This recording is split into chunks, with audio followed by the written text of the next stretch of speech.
everyone! Welcome back to my YouTube channel. For today's video, I'll be sharing you my own version of tteokbokki recipe, or we call it spicy rice cake. Just a fun fact, tteok in Korean word means for rice cake and bokki means something fried.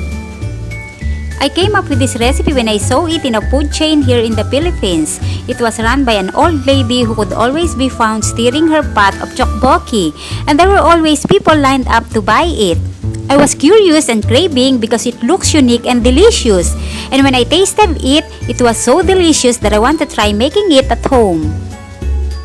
For those who do not know, tteokbokki is one of the most popular Korean street foods in Korea. As you know, I'm a fan of Korean food. I love spicy food, especially its delicious, distinct flavor and taste. The soft and chewy sticky texture of glutinous rice complements with the Korean spicy paste mixture, which I like the most. I also added squid strips to give an extra savory taste. There are several versions of tteokbokki recipe, and this time I made it with a twist which is simply delicious and will surely be loved by everyone.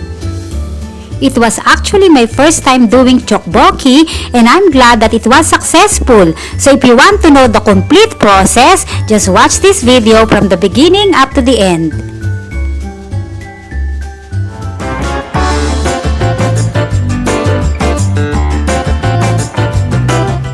But before we start, don't forget to like, subscribe, and hit the notification bell to keep you posted on my new videos. And if you like this video, please feel free to share this with your family and friends. This tteokbokki recipe that you will learn today is so quick, delicious, and easy to make. This is made of soft, chewy rice cakes cooked in a sweet and flavorful spicy sauce made of Korean spicy paste and garnished with fish strips.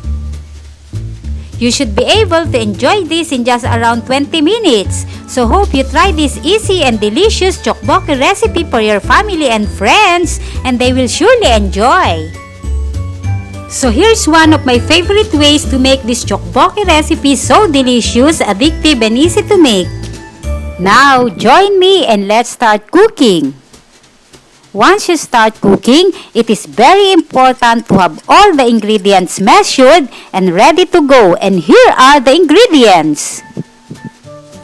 3/4 kilograms glutinous rice formed into cylinder shape about 2 inches long, 2 cups seafood stock or any seafood broth, 2 cups of water, 3 to 4 tablespoons Korean spicy paste, 1 tablespoon SHRIRACHA sauce, this is optional, 1 tablespoon oyster sauce, this is also optional, 2 white onions peeled and cut into 4 pieces, 1 tablespoon coco sugar or brown sugar, 1 tablespoon crushed red pepper, half kilograms frozen squid rings washed and cut into strips, 1 tablespoon sesame oil, 1 bundle onion leeks washed and cut into 1 inch long, and 40 grams fish strips store-bought. To make this tteokbokki recipe, let's start by forming the glutinous rice into cylinder shape about 2 inches long, or you may form it into long tubular shape using a rolling pin. Actually, glutinous rice, or we call it malagkit na bigas in our local language, is one of my favorite ingredients. And I always use this in my recipes because it has the most amazing texture.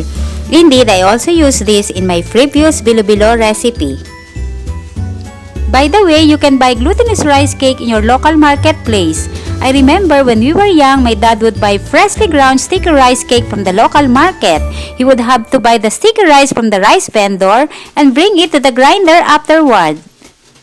But if you want to save time, you can buy pre-made sticky rice tubes online like Shopee. In this recipe, I prefer to use freshly ground sticky rice cake which is available in our local marketplace. And the good thing here is, it is gluten-free. So we're done with the sticky rice tubes, so let us start now with the leeks.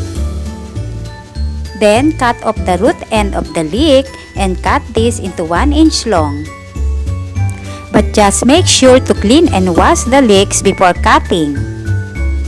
Just for some health tips, leek has a variety of nutrients and beneficial compounds that may improve your digestion. It protects weight loss and reduce inflammation. In addition to this, they may lower blood sugar levels, fight heart disease, and combat cancer. It also protects your brain and fight infections. Next, Peel the white onions. Trim the root end. And dice it into 4 pieces. Make sure to remove leftover peeling. So we're done with the onions. We can now start cooking and gather all the ingredients needed. In a large wok over medium-high heat, pour 2 cups of seafood stock and 2 cups of water. Next, add the 2 pieces diced white onions. In this recipe, I prepare to use shrimp stock to complement the taste with the squid, but you may substitute it with the seafood broth. Next, we may now add 1 tablespoon of cocoa sugar or brown sugar. Simmer for about 1 to 2 minutes. Meanwhile, in a small mixing bowl, add 3 to 4 tablespoons of Korean spicy paste.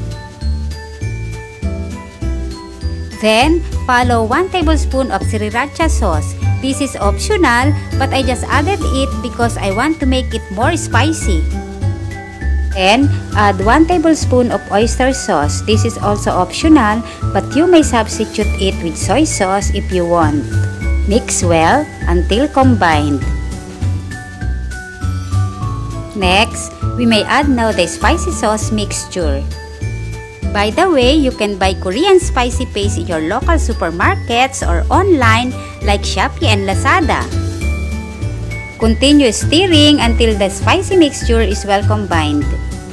Then, we may add now the sticky rice tubes. Simmer for about 8 to 10 minutes until the sticky rice tubes are cooked through and the sauce are thickened. One thing I really like about this recipe is that this is the food or snack that you can eat quickly and easily on the street. It's super delicious and highly addictive, so much so that even your tummy is full, you will still have some room for these spicy rice cakes. However, just eat in moderation, especially when you are on a diet. Next, we may add now the squid strips. Just for some cooking tips, don't overcook squid as it will become rubbery and lose the nice bouncy texture. And for convenience reasons, I use pre-cut squid rings that are readily available in the freezer section of a grocery store. But you're welcome to use cleaned whole squid including tentacles. You can either cut them into strips just like a little finger size. Then we may add now 1 tablespoon crushed red pepper.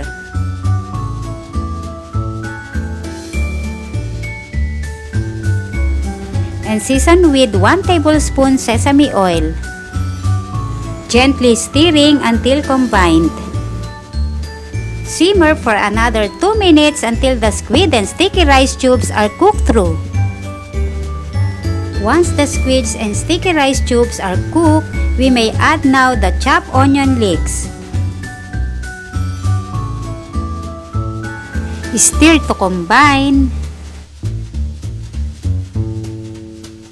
Turn off the heat